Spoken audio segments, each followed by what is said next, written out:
Bienvenidos a Entre Panas y Sabores, acortando distancias entre el sabor y la amistad. El día de hoy vamos a tener una invitada especial desde la Polinesia Francesa, desde Tahití. Karin, welcome. Thank you for having us. How are you? Hi, Gabriel. I'm good. I'm wonderful, actually. Like we say here in French Polynesia, Yorana. So it means Nice. hello. Well, I already told you about this is my podcast. It's about friendship, flavors, cuisine, traveling. And you are the kind of person, I know in Tulum from the restaurant, and it's amazing to know people like you. And that's because I invite you to be here. Well, thank you so much. I feel intimidated right now, but yeah, This like, friend talk, friends talk. Uh, well, okay. can you tell a little bit about you? Because I know you are from Canada, and I want to know the journey from Canada to the French Polynesia. Why? What did you do there? How long do we have? Take your time. um, yeah. Now I'm gonna try to make the long story short. So actually, I'm not originally Canadian. Okay. I am French. Yeah. So I was born in France, raised in France, and actually my first career was in sports. I was an elite gymnast Wow. for yeah in France, and my sports made me like go places, and Okay. that's when my I would say interest for traveling started. And then I went to study, and at some point I found myself in living in China, in Beijing, more precisely, and that's when my interest in food started, because China, it was just an amazing place to discover so many different cuisine. And I remember for Christmas, I asked my parents to kind of buy the Bible of the Chinese cuisine. It was like a gigantic book with all the recipes from dumplings and like all the different tastes of China, because China was such an interesting country when it comes to gastronomy, and because every province had its own cuisine, and I was like, wow, this is not just noodles and and rice and um so I went to China, and when I went back, I found myself, even in my own country in France, where food is kind of a religion. I was like, oh my God, there must be so many other places where, I can meet people and have, like wonderful experiences with them. And so then I went to basically travel a bit around Europe. And I was not disappointed, because Europe is such a cool place to just like, it's literally next door. You have a completely different culture. Yeah. So it was very, very easy to knock on doors and kind of like discover new culture and new types of food. And I was like, oh my God, that's such, I realized that food was kind of like a love language, and people connect around that. Yeah. And it was always like, okay, let's go for dinner, let's go for a coffee, let's go to a trattoria, or I don't know. It was just amazing. So when I finished my studies in France, I studied business economics. I went to work in finance in Luxembourg because I needed money. It was not like super glamorous, but sorry, not sorry. I was indebted and I needed to pay back the bank. So I went to work in Luxembourg in finance. Then I went to Belgium, um, and I became a strategist. So a strategist is basically someone who think about strategies and how to make organizations reach their objectives based on their competitive landscape, based on many things that would be too long to explain. But I worked for big corporations in defining their strategies to win on their market. Okay. And that world kind of made me see the best and the worst. Okay. I kind of like realized that the world was not, I would say, black and white, and that there were many gray zones that most people don't know about. And it just left me with a bit of like a bittersweet feeling, making those companies richer than they were, seeing the people waking up every day, going to work, not even knowing the slightest thing that are happening behind the doors. Yeah. And I was like, oh, this is maybe not for me. I was not really happy. Yeah. So at some point I decided to move to Canada. And that's where I ended up becoming Canadian, because I stayed long enough.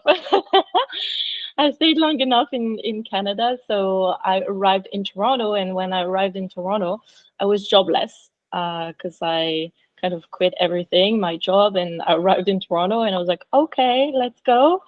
And it was still winter. So you can imagine like the welcoming weather. It was like, oh wow, this country is so freaking cold. And I remember the year after, I think we had probably like minus 40 degrees Celsius. And I was like, am I going to lose the tip of my nose when I go outside? Literally, it would turn white. And I was like, oh, I'm going to, my nose is going to fall off at some point. So we had to wear like this big, mask and stuff. And that was like fun. And at some point in Canada, I also traveled around, and I had the chance to visit many different provinces. And Canada is a very interesting country as well, because it's a country that has been built on immigration. So yeah, exactly. So just in Toronto, like depending on where you were in the city, you could have like the best pizza ever in Little Italy. You could go to Little Portugal. You could go to Chinatown. You could go to like so many other places where communities would gather, and just basically express the best of their culture and put it like just offer it for everyone wanting to visit their neighborhood. And I just found that so fascinating, because I never really experienced that sense of community per se in France, because in France people are kind of scared of the neighbor. And in Toronto, and like generally in Canada, it's more like different people coming together. There was also a big Indian community, and I discovered Indian food in Canada. Can you believe that? This is crazy. Amazing, because it's the same like in India. Yeah, exactly. So I was like, wow, this is amazing. And I really enjoyed my time there.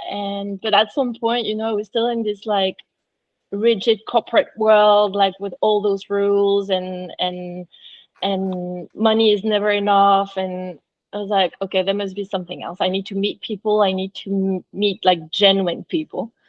So I took exactly. So I took a bold decision. I basically gave up on everything. And I say gave up because that literally like my only objective was to unlearn everything that I've learned in the past 30 years. So, and it's a big statement because it goes back to how you were raised, and all like the education that you received, what you've learned at school, how you shape yourself as an adult, working, and I'm like, there's something that I'm missing. If I'm not feeling okay, I must miss something. So instead of trying to do a soul searching type of therapy, I was like, that's okay. Maybe there's something that I missed. along the way. So I think the best way for me to like see the world from a new perspective is to acknowledge the fact that I may not know everything, and I decided to start from scratch, which is instead of learning, unlearning everything that I've learned to learn again. Yeah. So the first step was to strip myself of my, I would say, belongings and material stuff. So sold my car, packed my life in a 12 kilograms backpack, everything, literally everything, even the boyfriend.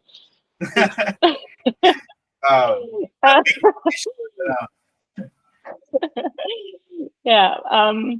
And I decided to, instead of making big plans and stuff, because I was, making strict plans of my life, I said, okay, what do you want? It was a spiritual journey. You're looking for something like that, or just give up on everything and start a life over in different. It was not really about starting a life over, because I never fantasize, the into the wild type of mindset, like fuck life, fuck my life, I'm gonna start again. And it was more like I would say, to enlighten myself in another place, something like that, and not just all the people. Yeah, exactly. It was more like to learn something new, like really to see the world from a new perspective. Because remember, at that time, I spent like more than 10 years basically living in the world that the big leaders of this world shaped for us. Like living in a big city and waking up every day and like going to work and exactly. I call it the rat race. So I was like, no, this is not what's gonna happen. So I didn't make any plans. My only plan, and that's the funny part, I think if one day I write a book about it, I will call it this way. I just wanted to put my big toe in the Pacific Ocean. I just wanted that. So I'm like, where can that remember I'm in Toronto, like where can I find the Pacific Ocean from Toronto? Yeah. And instead of going straight to French Polynesia, I just took a flight to Vancouver, which is on the west coast. Okay. And it's the North Pacific. Yeah, so I arrived in different. Exactly. Exactly. So I flew to Vancouver, and the first thing that I did, Gabrielle, was to go by the ocean and to put my little toes in the Pacific Ocean. And the fun part is, once I did that, I looked at the horizon and I told myself, wow, this is amazing. What's next? I didn't know. Amazing. How do you feel when you put your feet in the water? How do you feel? Well, like, I'm here, I'm in the right place? Yes, actually, it was a mixed feeling of, that's it. And at the same time, this is super cool. Like, I just found it super cool that for the first time, I didn't have any plans. And that felt so liberating. And I think my first lesson started right at this moment, because I did realize that I didn't have to plan for every single thing in my life to just feel alive and feel like complete. And the other thing that I've learned is that I should not be scared of not knowing. Yeah. I should not be scared of tomorrow. I should not be scared for what I'm going to do in the next hour, because everything flows and life flows, and I'm like, this is super cool not knowing. And for me, that was quite liberating, because I was a control freak, and I'm like, wow, having my toes in the Pacific Ocean, it's super nice. Yeah.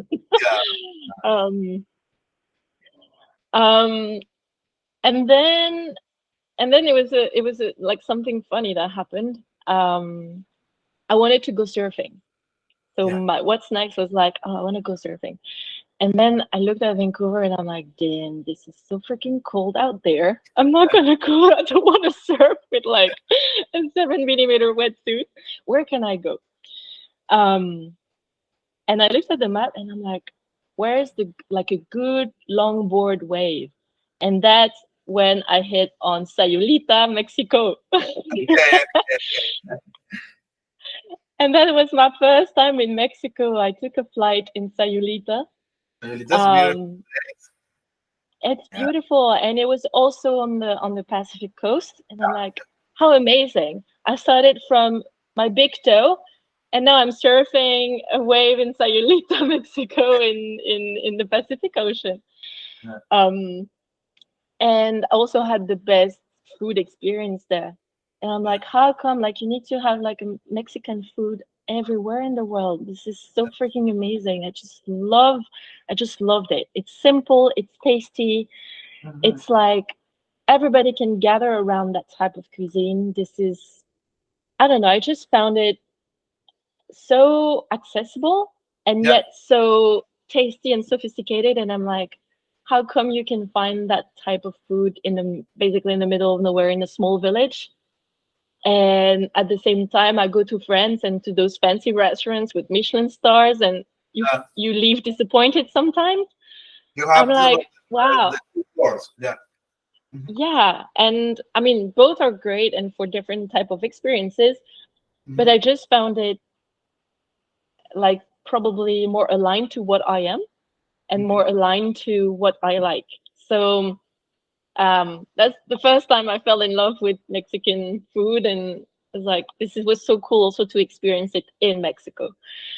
So then I went back to Vancouver just for one day, because the next day I was flying to Hawaii. Okay. And because the next plan was, since I put my big toe in the Pacific Ocean, I surfed in the Pacific Ocean. Now I'm gonna cross the Pacific Ocean.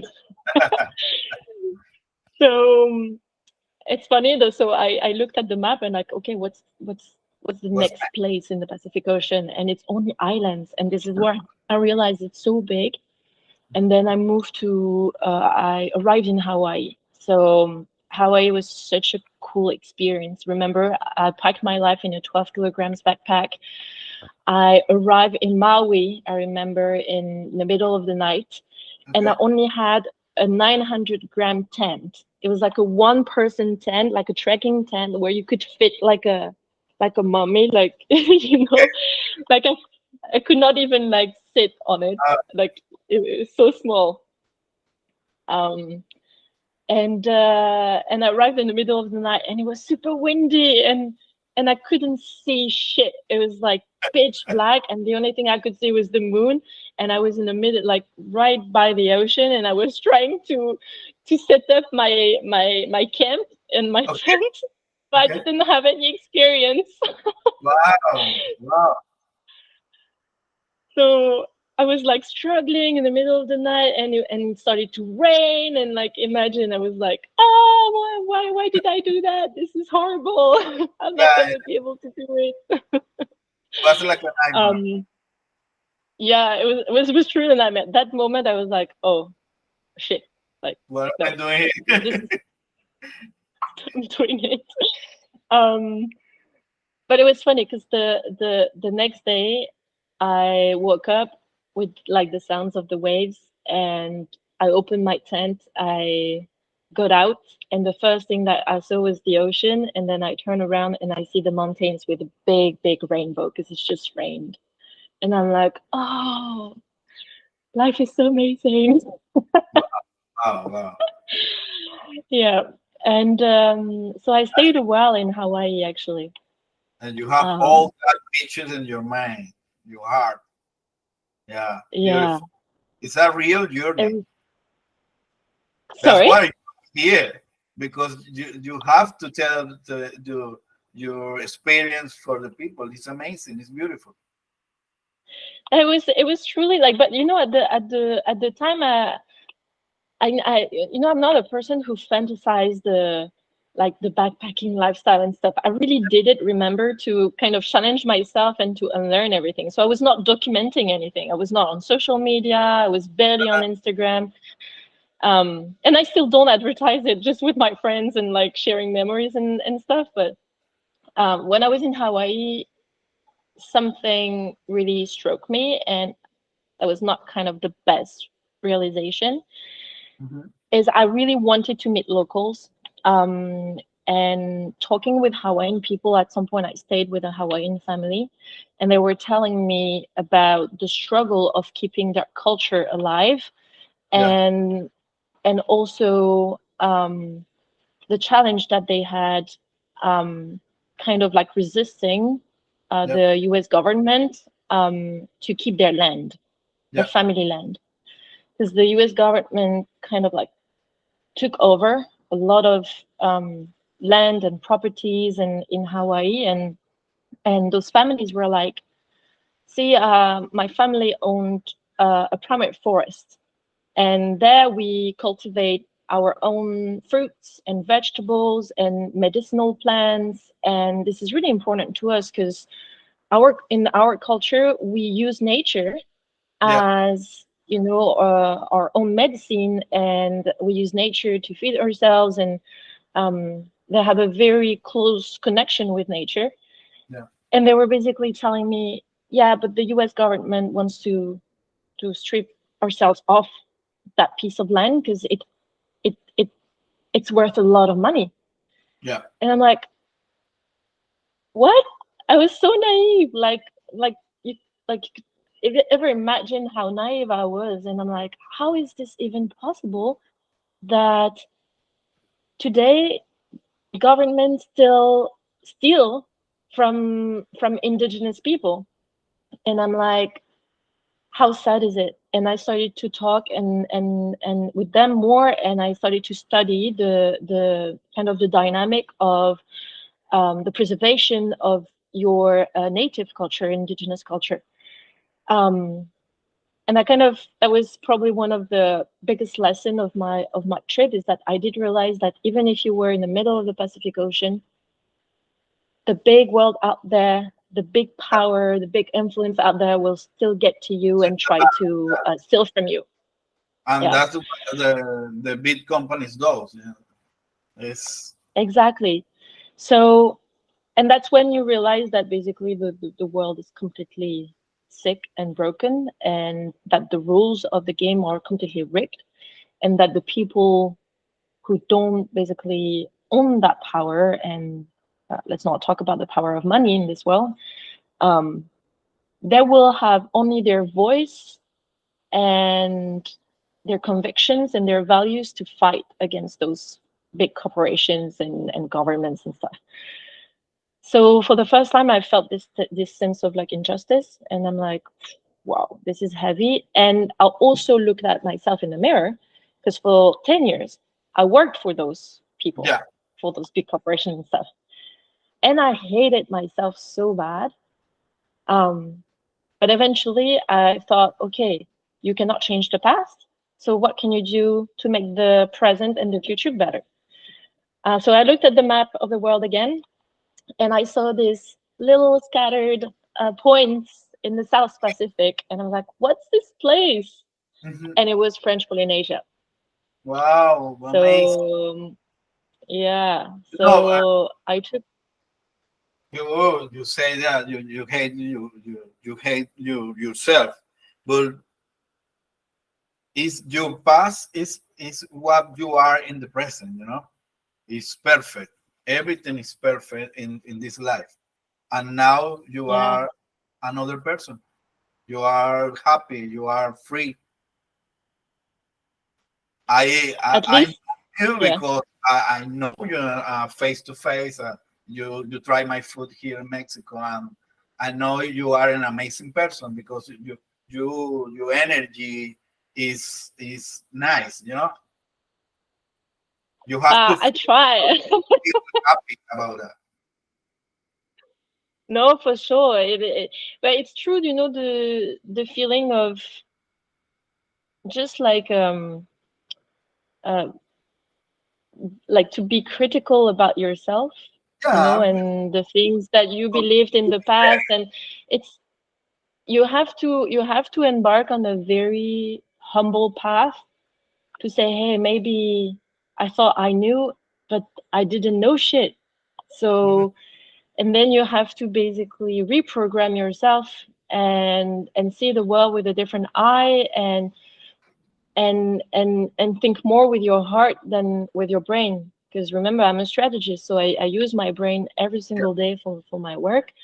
But this time I was obliged to open my heart and see the world the way it is, with a different perspective. So, and these people in this island communities, they're very much more thinking with the heart than with the brain.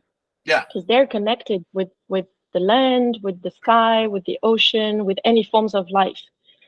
And when I arrived in French Polynesia, that's exactly what happened. The first thing that people here on the island, they tell you is, do you feel the energy? And you know, I'm like, the energy of what? Say the energy of everything, the energy of the sky, of the mountain, of the land, of everything that connects all these in between. The animals, the fish, like, do you feel that energy? And they look at you very seriously, and they tell you, this is called the mana. I was like, what's the mana? Energy. So the mana, yeah, is the sacred energy, the sacred power that connects everything that is life, with a big L. Yeah. And I'm like, wow, how cool is that? And then you realize that the way they live is according to those principles. You know, the Polynesian people are one of the best navigators in the world, the best sailors. They actually reach Hawaii on their traditional pirogue, the Va'a. It's called the Va'a, and it's also the national sport of Tahiti. And they only looked at the sky and the stars. They didn't have any instruments, you know. And when they go fishing, they observe the behaviors of the birds. Okay. And they say, and depending on the type of birds, they know what kind of fish are in the ocean. Wow. And I'm like, okay. Depending on, for instance, the direction of the wind, or they say, oh, this is the wind coming from the north, so be careful. You need to, wrap yourself in a blanket at night because you're gonna get cold. Believe me, 2 or 3 times I got cold, and every time they tell you, I told you, the wind doesn't lie. So you see the connection that they have is amazing, and it translates also into what they eat. And you could believe that in a small island, you can only eat what you can get. Okay, because there's no place for cattle or to have cows or pigs, or like, it's very small. I live in a very small island. And so here it's mostly fish-based meal. So we have what we call the poisson cru. It's the raw fish with coconut milk and some vegetables in it. Very tasty. There's everything from fish carpaccio, sashimi, but it's absolutely not the same.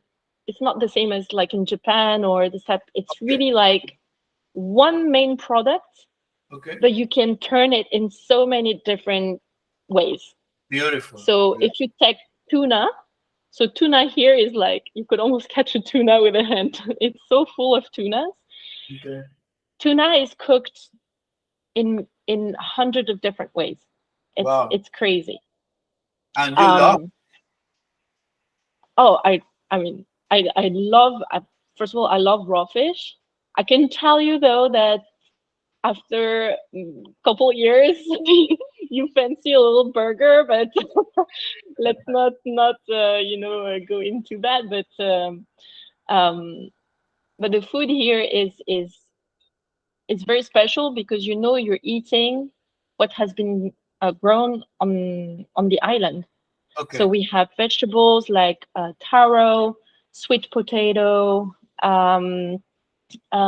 We have also local local cabbage. We have a lot of eggplants, but they are vegetables that they import from nearby country like New Zealand, but it's not good. Like you feel like this is imported and it doesn't look great. So you have to be, I think you have to get used to the fact that vegetables here on the island, they don't look good in a supermarket.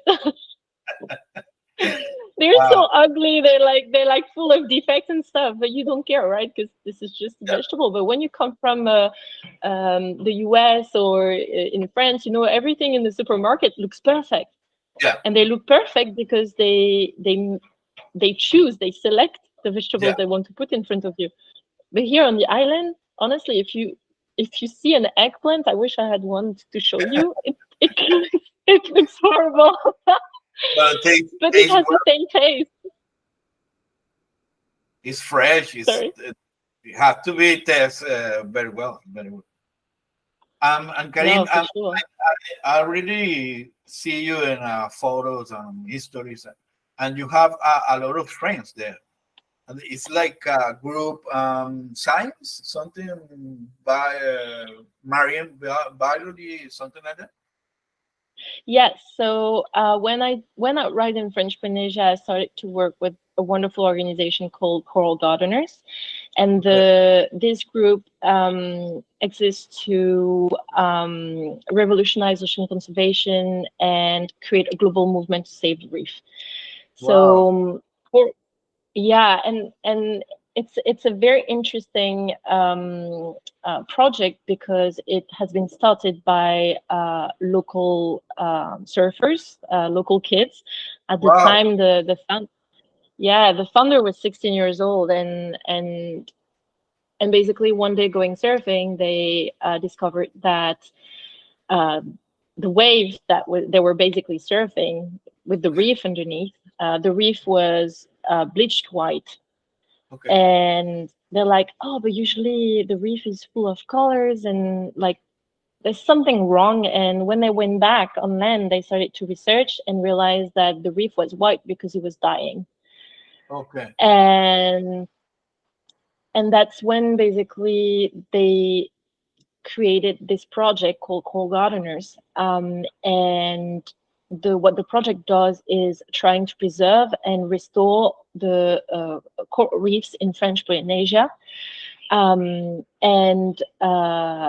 now like beyond French Polynesia. So I joined this organization back in early 2020, and I became the right hand of the founder, Titouan. And I took care of defining their entire strategy and also taking care of their international development. Yeah. So You have we to really bring tried. them here in the Mayan world because we need it. We need to restore all the.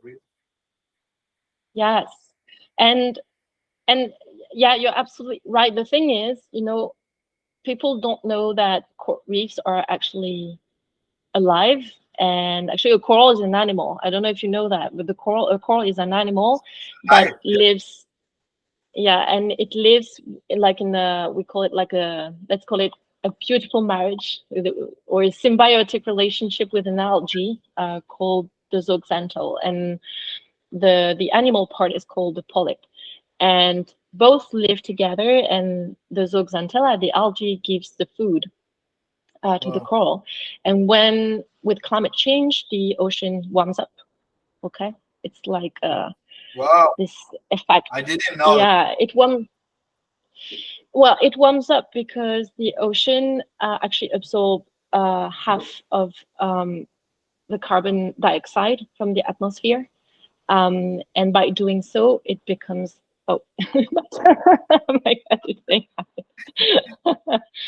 happened.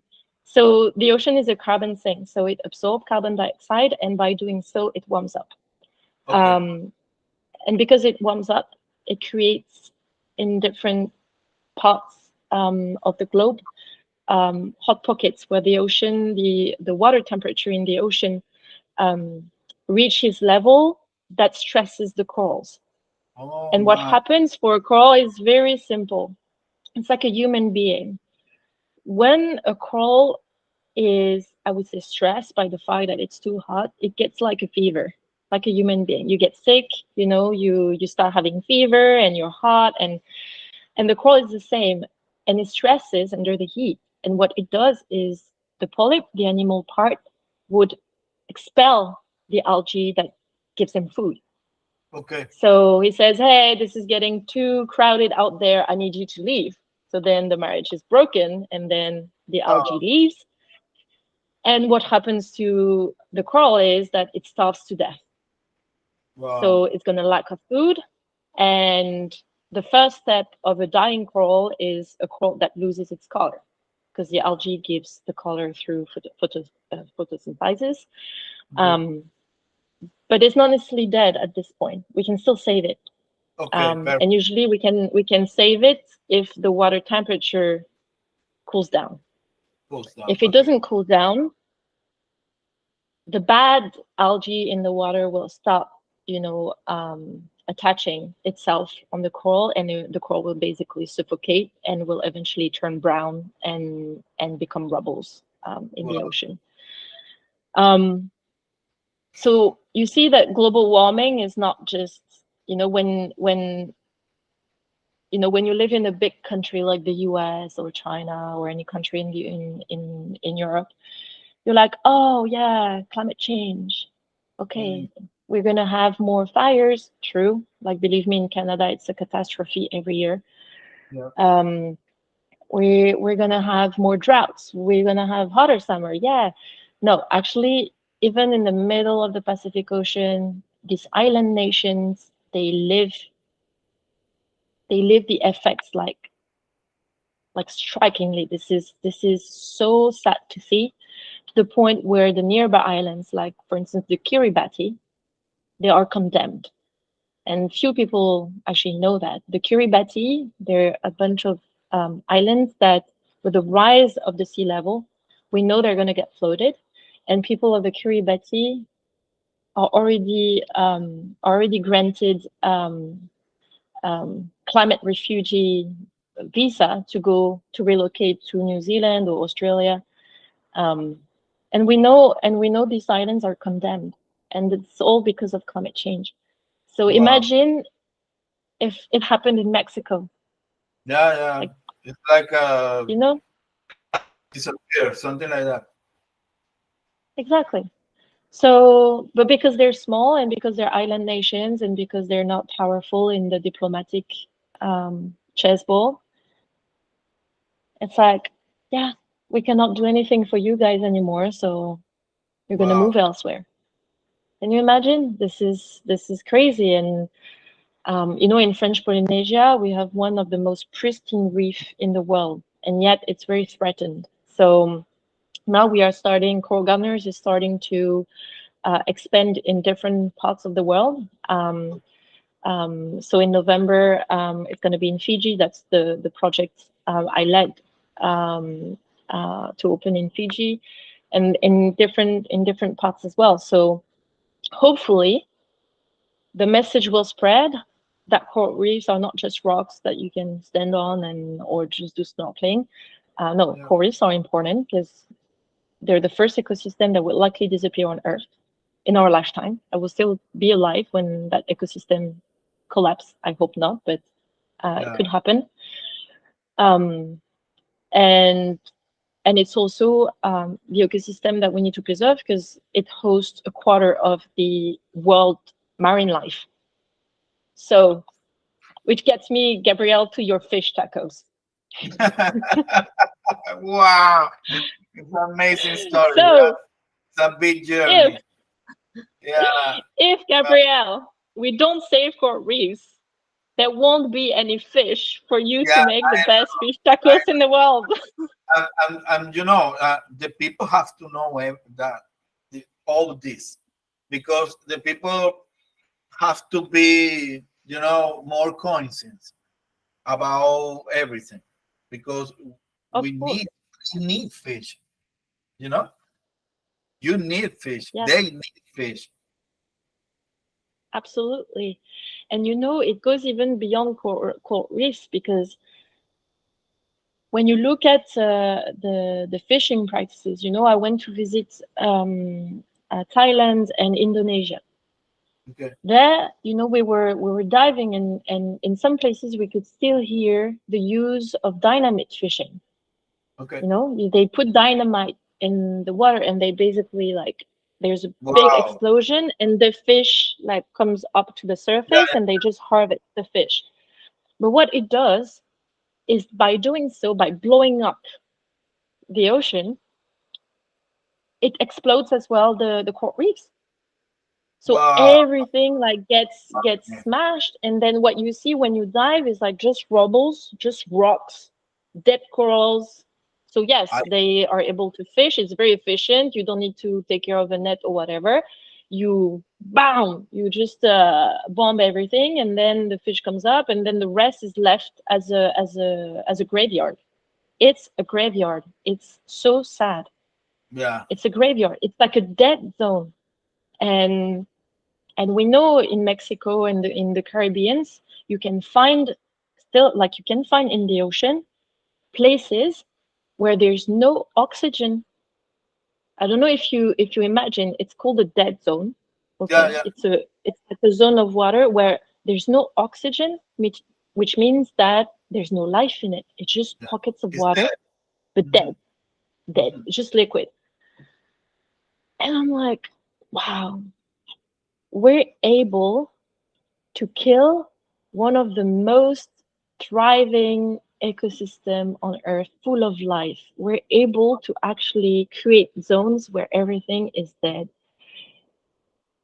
And for me, this is, you know, reaching the end of my journey of unlearning everything and seeing the world from a new perspective.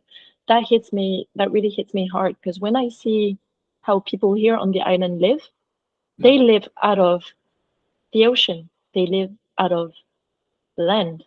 They live Mhm. out of if it rains or if it doesn't rain. And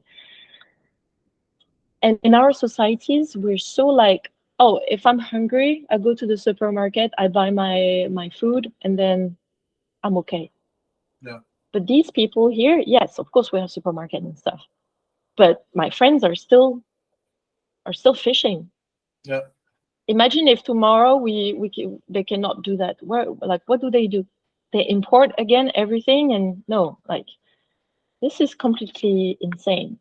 Wow. So I think It's it's a big important problem. through what you do.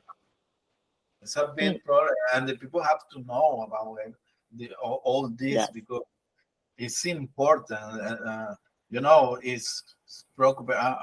I'm sad.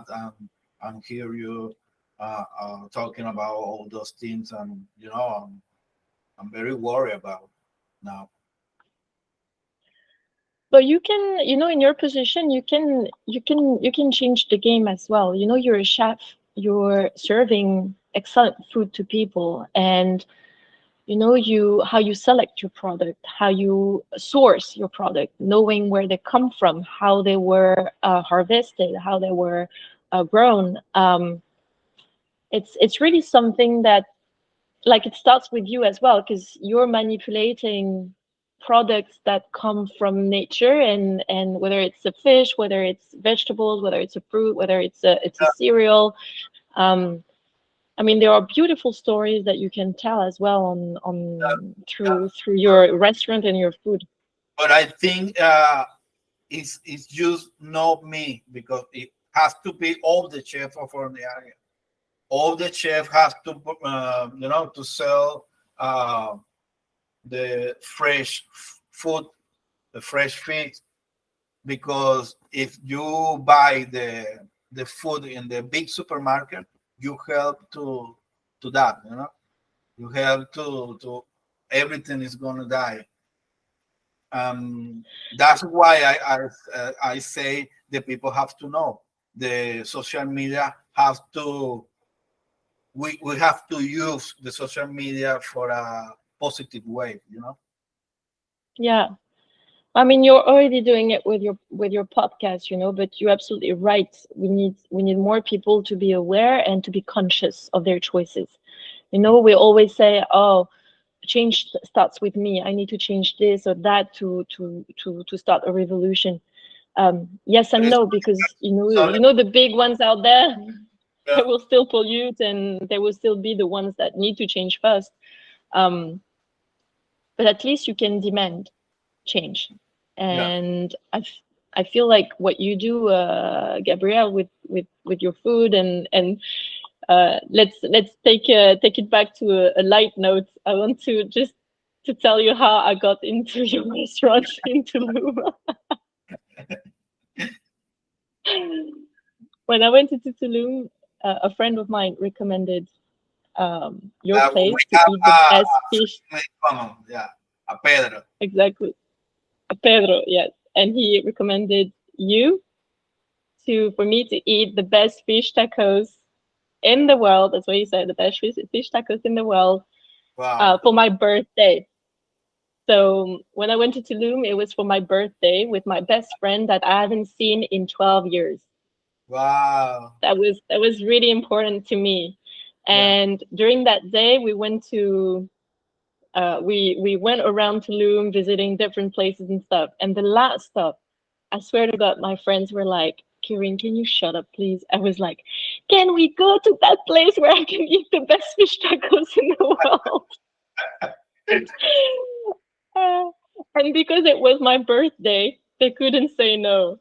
Okay, So I used that as a voucher. It's like, this is my birthday, girls. Okay. So I need to eat my fish taco. So okay. um, we went to your place. Um, and my best friend, at some point, she looked at me when she ate the fish taco. Okay. And she told me, Karen, I'm so happy you insisted because I'm having such a good time. And this is so delicious. And she was having such a good time that she asked me, okay, can you please like take a video for my daughter? I want to show her that mommy is having a good time, and she's eating delicious food, and I'm Wow, like, oh, this beautiful. is so cool. That's a Yeah. place. No, when Pedro told me about somebody is gonna want to try the food, and you're so always happy about that because that's what I do. What I do, about the reaction for the people. I always happy when I see a happy face, having a good time. That's what I do. What I do. I'm, my food is like a time machine. It's like a medicine for the heart, for the people, for the soul. I'm very happy. Thank you for trying, for visiting the restaurant. It was amazing this afternoon. Yeah, I'll never forget. I'm now your friend.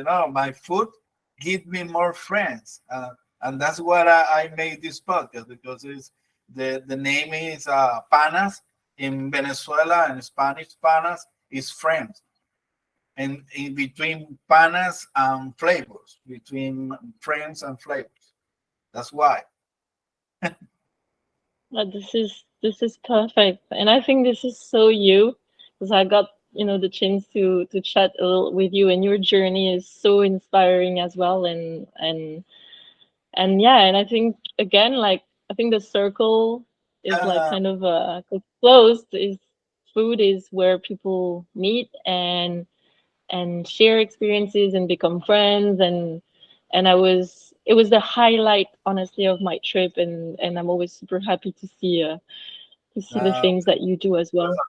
it was a pleasure to meet you guys.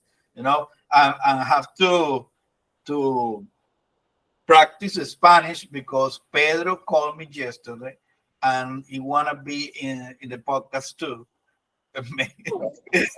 In 2 weeks, we're gonna make the episode, and it's gonna be nice, because your friend too.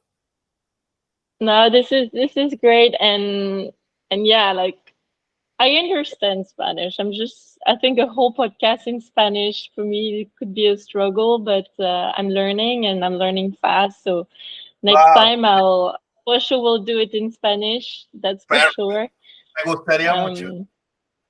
Um, yeah, well, like for sure. I love Spanish, and I hope to learn a new language Well, soon. Karim, thank you very much. Your story, your journey, your life is inspired for me. I'm sure for everyone. I'm gonna see this episode. You know, this is friendship. This is how people and know the histories and you know the journey. Everyone have two different journey in life, but in some places the journeys be together. Hmm. Yes, yes, path cross for sure. Yeah. I Thank believe you that. very much. Thank you so much. Gracias. Have a beautiful day, a great day. You have to surf every day. It's a medicine for the heart. Thank you very much. Indeed. Thank you. Thank you. Muchas gracias, Gabriel. Have a good Muchas. day. You too. Bye bye.